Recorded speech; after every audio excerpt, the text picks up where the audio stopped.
Well, I think we're doing pretty well on time. We should get out by the top of the hour. If there's no rotten fruit thrown or any mishaps, we should do fine. This second session tonight, we're going to be dealing with some communication problems. I call this "Are You Listening?" A number of years ago, Brother V.E. Howard was on the radio, the International Gospel Hour, and when he would be preaching, in the middle of his lesson, he'd often stop and just ask the question, "Are you listening?" And then he would go on and preach for a little bit, and then he would stop. "Are you listening?" I don't know if Emily listened to that or not, but she every once in a while will stop when she's talking to me and say, "Are you listening to me?" Have you ever had that experience with your spouse? Yeah, sometimes. That's the way it is. When you're talking to children, sometimes you have to get their attention, and you say, "Are you listening to me? Stop! Look at me! Look at me!" I've watched our daughter, our older daughter, with the two boys, 11 and 8, and I've told her several times. I said, "I think you're doing a better job rearing them than we did with you." She's not quite sure how to take that, but it's a compliment. I think we did fairly well, but she's doing an excellent job, she and her husband both. But oftentimes she has to get their attention. "Are you listening? Look at me." And so, "Are You Listening?" is a good title for this lesson. We're going to be talking about some communication principles, and volumes have been written on this subject. Now, I might recommend a book to you that will help you, I think, with communication. It's called "Why I'm Afraid to Tell You Who I Am" by John Powell. Why I Am Afraid to Tell You Who I Am. It has a lot of very excellent communication principles in it. They're not all listed nicely, but they're there anyway. And if you get the book and read it, I think it'll help you with your communication, because communication is a skill to be learned. I have a little disclaimer here. The principles taught in this lesson are not necessarily those mastered by the presenter. I could probably preface every one of these lessons with this little disclaimer. We don't make any claim to having a perfect marriage, a perfect family. We are not perfect people. We have our flaws, we have our warts, we have our difficulties. But as with all married couples who are Christian married couples, we're working at it, we're trying, we're striving to be the best that we can be. But because we set forth some of these principles doesn't necessarily mean that we've mastered them. Now, Dennis the Menace, I think he understands communication very well. He says, "Okay, we'll play pretend husband and wife. You keep talking and I'll pretend to listen." I've said so often that if you really want to know what's going on in the world, read the comic strips. You might not find out the latest news or what's going on right now, but the social trends, what's happening in the world. I think this pretty well says it all. Now, here McKeever has this fellow sitting there saying, "It says here one reason for divorce is that couples no longer listen to each other." Oh, well, where is she? Have you ever had that experience? You're in the kitchen, perhaps, and your wife is at the sink, and she's talking to you, and you assume that she has finished, and you walk out of the kitchen, and you come back 5 minutes later, and she's still just going, and I say, "What? Well, where did you go?" "Yeah, I was talking to you." "Oh, well, I'm sorry. I thought you were through." I like non sequiturs. Why we'll never understand each other. Now, here's this older couple. They're sitting on the couch, and what he heard was, "Honey, why don't you put your head in a vise and I'll turn the handle until your skull explodes?" But what she actually said was, "Honey, why don't we turn off the TV and just talk?" Well, then here's this one. What she heard: "Life as we know it will cease to exist unless we can alter the space-time continuum." But what he said was, honey, are you almost ready yet? What we hear, what we say, if you go in and you say, honey, are you almost ready yet? Don't start pressuring me. I'm working at it. We're going to... the space-time continuum is just absolutely going to explode. If you could manufacture this little piece of equipment, I sometimes wonder if you hear one word I say. Is that your breakfast table? If you sit there with a newspaper up in front of you, you might as well just, clamp it on. Well, good communication is a skill to be learned. We are not, contrary to popular opinion, we are not born skillful communicators. It is something to be learned. Some people think they're born with the gift of gab. That doesn't mean that they're good communicators. It just means they know how to talk a lot. Well, what is communication? Let's try this for a definition. Communication is a process of sharing yourself both verbally and non-verbally in such a way that the other person both accepts and understands what you've said. Now, you see anything wrong with that definition? Is there anything we've left out? And when we say that the other person both accepts and understands, doesn't mean that they necessarily agree with you, but they accept this is what you have said. There is one component that's missing in that definition, and that is listening. Every communication involves a listener. This gets us back to one of the great questions of the universe. If a tree falls in the forest and there's no one there to hear it, does it still make a sound? And the next great question of the universe is this: if a man says something and there's no woman there to hear him, is he still wrong? And the answer is yes. Just agree, fellas. Don't try to figure that one out. Well, notice that communication is both verbal and nonverbal. So what do we mean by that? Well, let's look at how we communicate. The content of the message is 7%. All right, let's take a very brief message here. I love you. That's 7%, the content itself. But the tone of voice is 38%. I love you.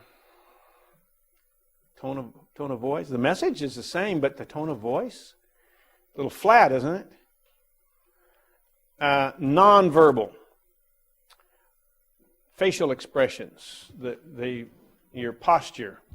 55% of communication is non-verbal. So sometimes we talk about listening with your eyes. That's why you want your children, when you're instructing them, look at me. I want to see their eyes. People sometimes call me for phone counseling. I do it, but I don't like to do it because I can't see the expression on their face. Sometimes it has to be done. I had a woman call me from Alabama some years ago that had given up a homosexual lifestyle, and she was seeking counsel, and I had a series of phone counseling with her, but it's very difficult to do that over the phone. You've got to see the expression on the other person's face. You've got to see their body language. It's interesting that we have one news program that has a segment every week, body language segment, where an expert comes on and will evaluate the body language of certain individuals, whoever happened to be in the news that week. But nonverbal communication, 55% of communication is nonverbal.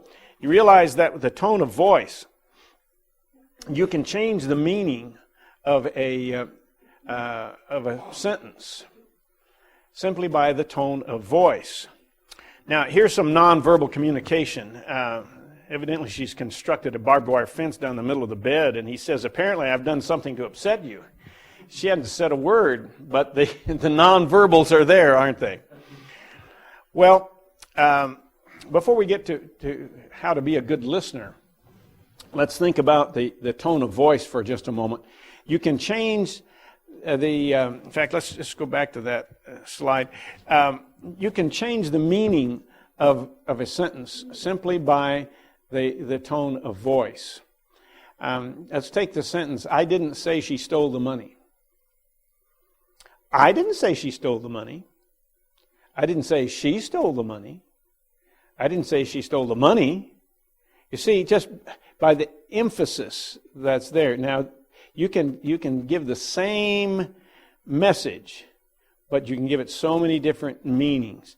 So you've got the inflection of the voice, the tone of voice. We used to have a little dog. She was half Spitz and half Poodle. We called her a Spoodle. She weighed about 15 pounds, I think. Pure white, long hair, curly like a Poodle, but long hair like a Spitz. And we, you can try this with any animal, but dogs are especially sensitive. You could say the same message, you could say the same words to that dog and get a different reaction. You could say, Muffin, I love you. And she would wag her tail. Muffin, I love you. Oh, she would really get excited. Or I could say, Muffin, I love you. And she tucks her tail and runs. Message, 7%. Message is the same. Fellow says to his wife, darling, I love you. Well, the tonal quality is good, the message is good, but what's the problem? Got his newspaper up in front of his face. Darling, I love you. Ruins the whole thing. Body language, nonverbals. You say something and then roll your eyes or look at the ceiling. Message may be exactly the same, but the body language says something different. So you've got your verbals and your nonverbals. You've got the tonal quality. But how to be a good listener. Now, by the way, we're just going to give some pointers here, and this is intended for one-on-one conversation. This is there are at least one category here now that we have to exempt from this list, and that is preachers. Preachers are exempt from this. Especially on Sunday morning after services, when you're standing at the back of the auditorium and you're perhaps working the crowd, people will come up to me. Maybe I'm looking for a visitor. I'm looking for someone, and they'll come up and they'll engage me in some conversation about their Aunt Matilda and her gout, and they expect that to be in the bulletin next week. But I'm looking for someone, and I'm sorry, I'm not a good listener at that point. Because, number one, that's not the time to tell the preacher something you want in the bulletin. You got to write it down. And number two, I don't do the bulletin anymore. They need to learn that. Don't tell me. Go tell the secretary. But we're talking here about one-on-one conversation. School teachers are exempt from this as well. Now, when you're in teaching school, sometimes you don't want to make eye contact with a student, because as soon as you make eye contact with that student, they think that's their cue for them to talk.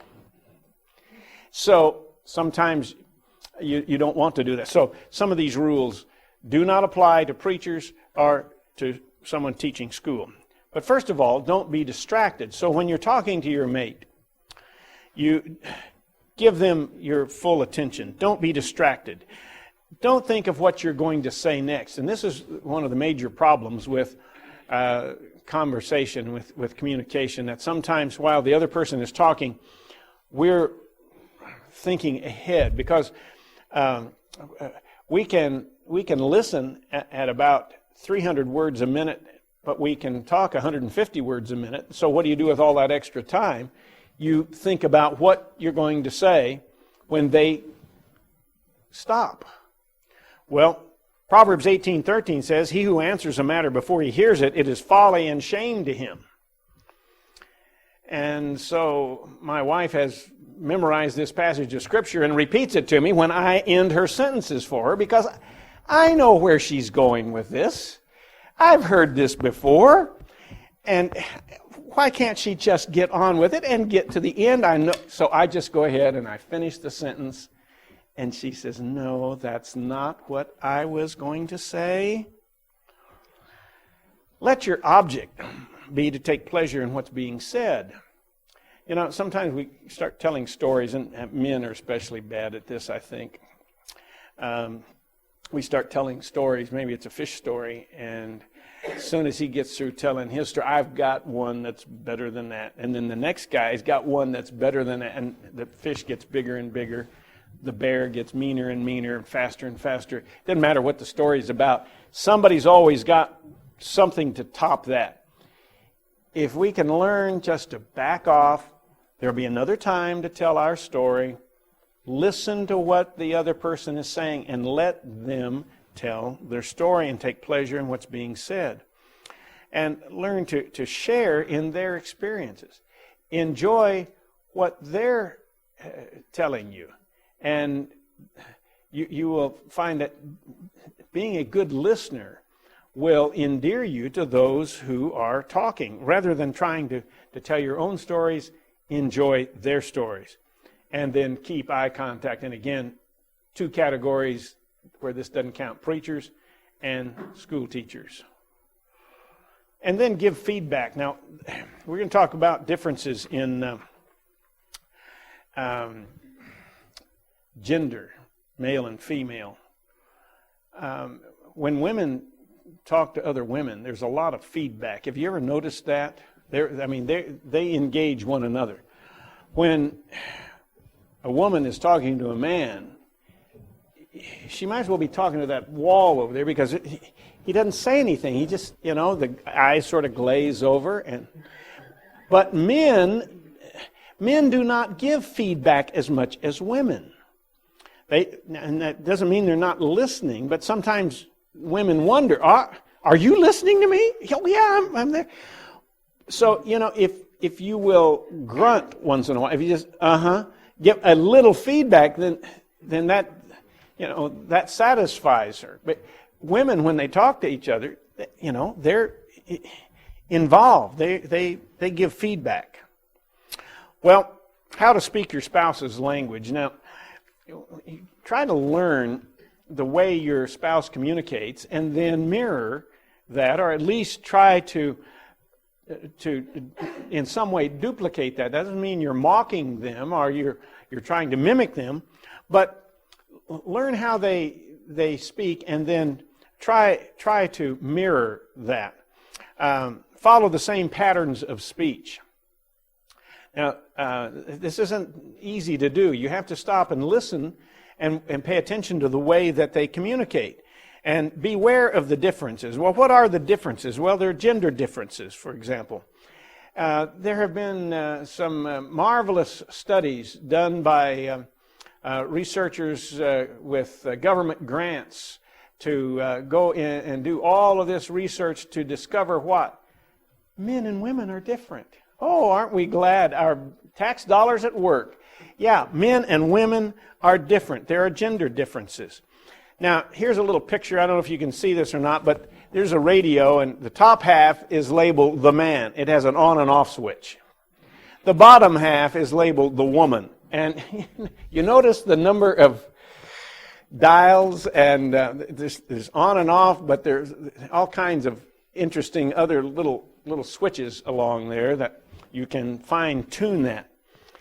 Frankly, women are more interesting conversationalists than most men.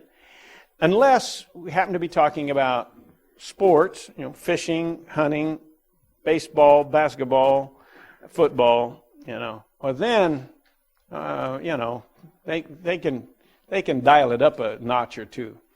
But women have a lot more interesting speech mannerisms and patterns.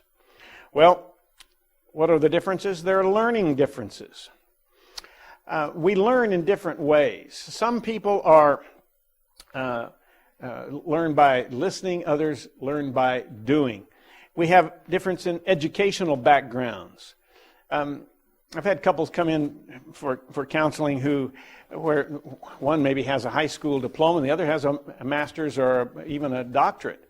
And so their educational level is vastly different. Doesn't mean they can't have a good relationship, but we need to recognize that there may be some differences there in the educational level and make allowances for that.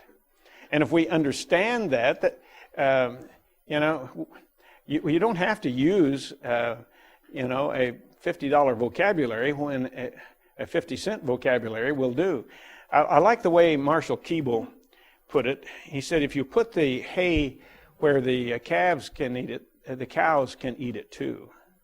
So you don't have to be always up here on this high and lofty plane. Education is a wonderful thing. And I remember when I first started college, one of my professors told me that education was a good thing, and keep in mind that you can always overcome it. And I thought that was pretty good coming from a man who had a PhD degree. Some people are educated beyond their intelligence, and the education doesn't do them a great deal of good because they don't know how to use it. They think of it only as a status symbol.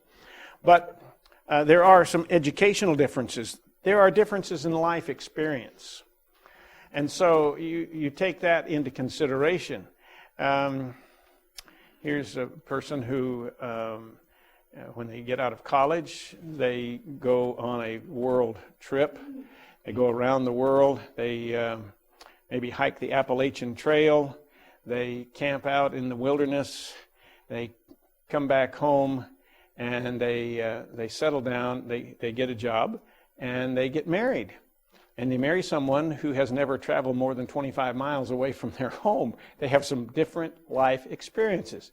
Doesn't mean they can't have a good marriage, but it means that you can't be constantly throwing up your life experience to your mate as if they're some kind of an idiot because they haven't traveled around the world like you have. It may be time to take them on a little trip to Europe or some other exotic place and help them to have some of the same experiences. But remember that there are differences. There are personality differences. We have what we call extroverts.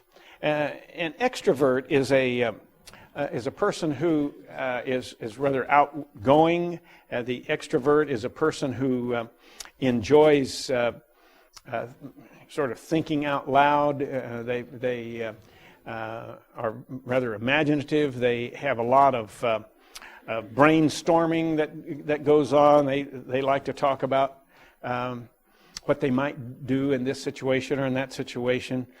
Extroverts are people who like to be with people, and they draw energy from a crowd. They like to be out in a crowd in public. The other personality type is what we call introverts, and it's just pretty much a matter of fact that the world is made up primarily of extroverts and introverts. An introverted person is one who is more inward, one who is more reserved, is quieter. They would prefer perhaps to sit at home and read a book than to go to a party. Now the extrovert loves to be in a crowd, and the bigger the party, the better. The more the merrier is their idea. But crowds tend to agitate the introvert, and they begin to withdraw. So you have to understand that there's a difference in personality types. And what happens is so often that extroverts marry introverts. Again, it doesn't mean that they can't have a good marriage, but it means that they need to understand that there are some differences. Now, the introverted person, for example, is more linear. They are more matter of fact. The extroverted person uses their imagination a lot. So you have the introverted wife, perhaps, who's sitting on the couch quietly knitting or reading a book, and her husband, who is the extrovert, walks through the living room and says, "Oh, honey, wouldn't it be wonderful to move to Alaska, build a log cabin, and live off the land?" And he goes on his merry way, and whoa, hits her like a ton of bricks. Wow. You know, see, in the first place, she would never say anything like that unless she had thought it through, and this is what we want to do. So 2 hours later, he comes back through, and she says, "Well, honey, when do you plan to move to Alaska?" "What? Move to Alaska? What are you talking about?" "What? You said you wanted to move to Alaska, build a log cabin, and live off the land." "Oh, I'm just brainstorming. I don't want to move to Alaska." "Well, that's not what you said." "Well, but, yeah, you know." Okay, so you're frustrated because the communication, you see, is a little bit skewed. Well, what you have to do is when you understand that and you recognize that, then when the extrovert blurts out something like that, if the introverted person will simply say, "Oh, honey, now, is that really what you want to do, or are you just brainstorming?" "Oh, I'm just brainstorming again." If you say that in a kind and gentle manner, then you've clarified. And it's all right to clarify. Sometimes you just have to stop and say, "Well, now, what did you mean by that? Clarify that for me." I love the movie The Ghost and Mr. Chicken, where Don Knotts is up there giving his speech. Oh, Luther's giving his speech, and he let me clarify. What is brave? Let me clarify this. You've got to clarify and explain what you're talking. "No, I was just brainstorming. I don't really want to move to Alaska." So remember, extroverts are people who are energized by being with people. They sometimes talk without thinking. We call this brainstorming. Don't take it literally. Don't get all bent out of shape. Introverts are more private. People tend to drain them. I love the stories of the extrovert, the preacher. And most preachers, you know, are extroverts. They like to be around people. And sometimes they marry introverts.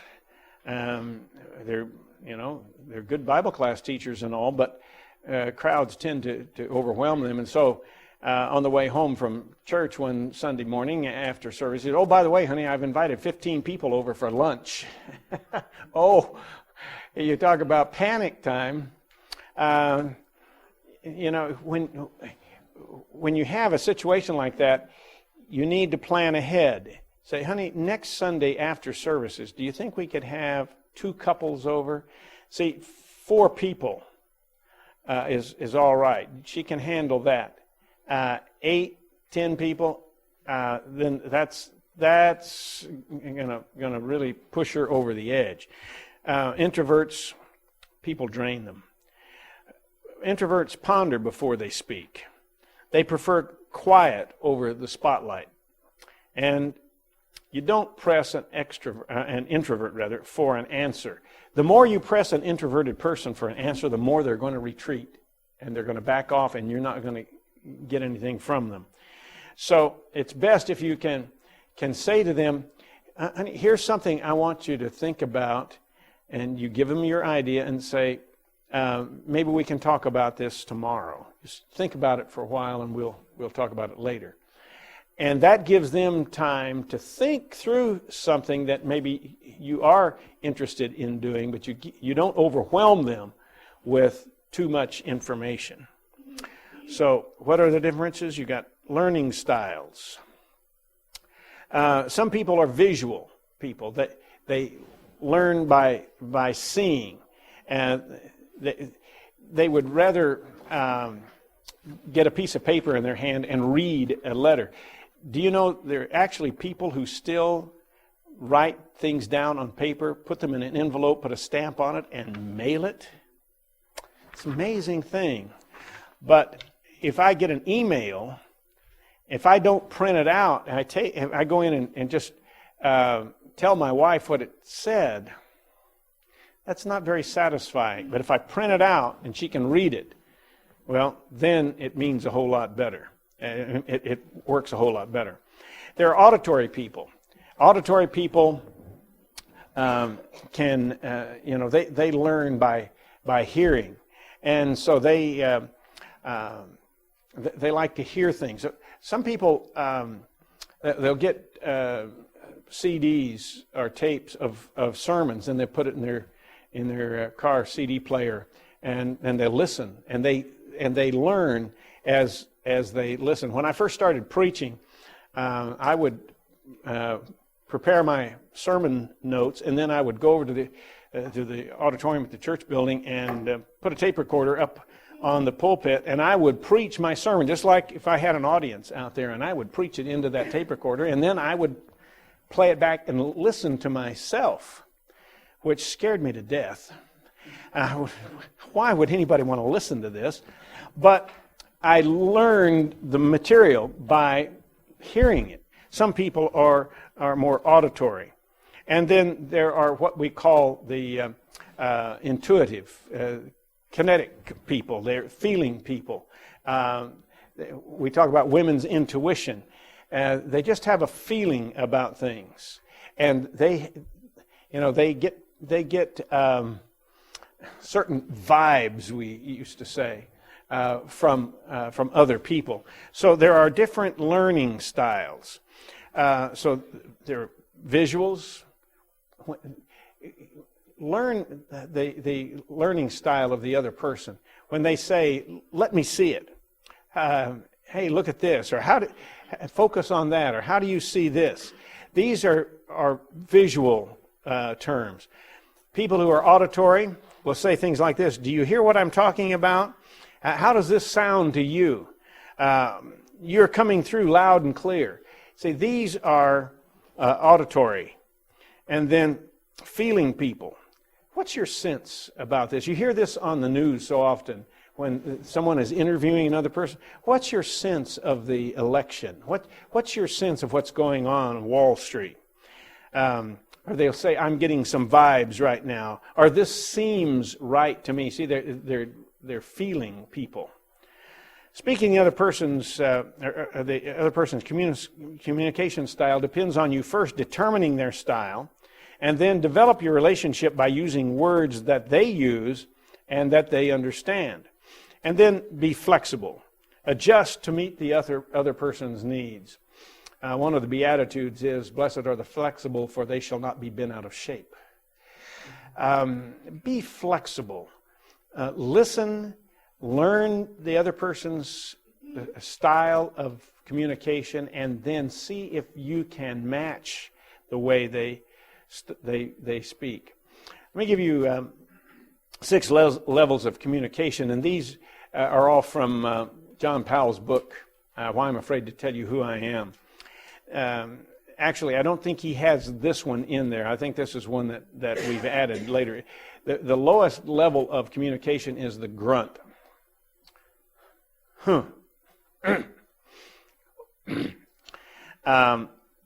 Sometimes when I say something rather, shall we say, smart-alecky, I might get a grunt from my wife, like, cliched conversation. This is really one of the lowest forms of communication. We say, "Hi, how are you doing?" We don't really want to know how the other person is. It's just a greeting. It's like now they say in Australia, "G'day." It's just a cliche. "How are you doing?" "Oh, I'm fine." Well, if you really want to know, I've got a headache and I've got a hangnail and my stomach is upset, and you start telling people really how you feel. That's not what they're asking. Then there's reporting the facts. It's just giving the information. "How was your day?" "Well, let's see. 9 o'clock we had a meeting with the supervisors, and at 10 o'clock then we met with our mailroom people, and 11 o'clock we had a luncheon meeting with some of the district managers, and just what we did, during the day. It's just reporting of the facts. Oh, well, I took the kids to school and went and picked them up after school, and in between I went over to Susie Q's and we worked on her pottery. Facts. You get into my ideas and judgments, now you get into some deeper communication. And in the book, Why I'm Afraid to Tell You Who I Am, John Powell points out that this is where many people, especially in the marriage relationship, the communication breaks down, because when I start telling you my ideas, then I'm vulnerable. You might not like my ideas. I'm a little sensitive about that. What if I'm rejected? What if my judgments are rejected? I don't think we ought to be doing that. That's a judgment about something. We're making a decision. So that's a little higher form of communication. Then my feelings and emotions. This is how I feel. Now, it's difficult sometimes for husbands and wives to really tell the other person how they feel. I had a couple in counseling a number of years ago where one session, he couldn't come. He was out of town on business. She came to the session. And during the session, she said, when he does thus and such, she said, it makes me so mad I want to rip out his lungs. I said, wow. And she's a little petite thing. He's a great big tall guy. And I knew them both. They're good Christian people. But, they had two beautiful daughters. But he made her angry. Well, I said, I don't think he's a mind reader. Have you ever told him that? No. Well, okay, the next time he comes in, we're together, I want you to tell him what you just told me. She said, okay. Next session, they're sitting there, and I said, okay, Cindy, I want you to tell him what you just told me. Well, she looked at him and she said, when you do thus and such, it makes me so angry I want to rip out your lungs. And I wish I'd had a camera to get his expression. He had no idea that was upsetting her. Well, he turned to jello. He said, honey, I didn't know that made you angry. Well, see, the way she handled anger was she didn't lash out. She would just clam up, retreat. She would go get on her jogging shoes and go run it off. He didn't know why she was jogging all the time. He had no idea. But when she tells him how she feels, now she's communicating. When you tell the other person how you feel, your emotions are involved. And then finally, complete emotional and personal communication. If you want to see the total communication, read the Psalms, especially Psalm 51 and Psalm 32, the two Psalms that David wrote after his grievous sin with Bathsheba and the subsequent murder of Uriah the Hittite, and after Nathan the prophet had come to him and said, thou art the man. Now, David wrote those Psalms, and you read those Psalms, and you have David's innermost feelings. And that's the kind of communication that we need to develop. We need to work up this ladder to get away from the cliched conversation with our spouse and get to where we can express our feelings to the other person. Well, quickly, here are some scriptures on listening. James 1:19. So then, my beloved brethren, let every man be swift to hear, slow to speak, slow to wrath. James 3:8-10. But the tongue can no man tame. It is a restless evil. It is full of deadly poison. Therewith bless we the Lord and Father, and therewith curse we men, who are made in the likeness of God. Out of the same mouth cometh forth blessing and cursing. And Proverbs 18:21. Death and life are in the power of the tongue, and they that love it shall eat the fruit thereof. Proverbs 25, verse 11. A word fitly spoken is like apples of gold in a network of silver. Proverbs 15:1. A soft answer turneth away wrath, but a grievous word stirreth up anger. Well, that's the end of this session, but hopefully this will be the beginning of some better communication. May we all work at being good listeners. Thank you very much, and we'll turn this back to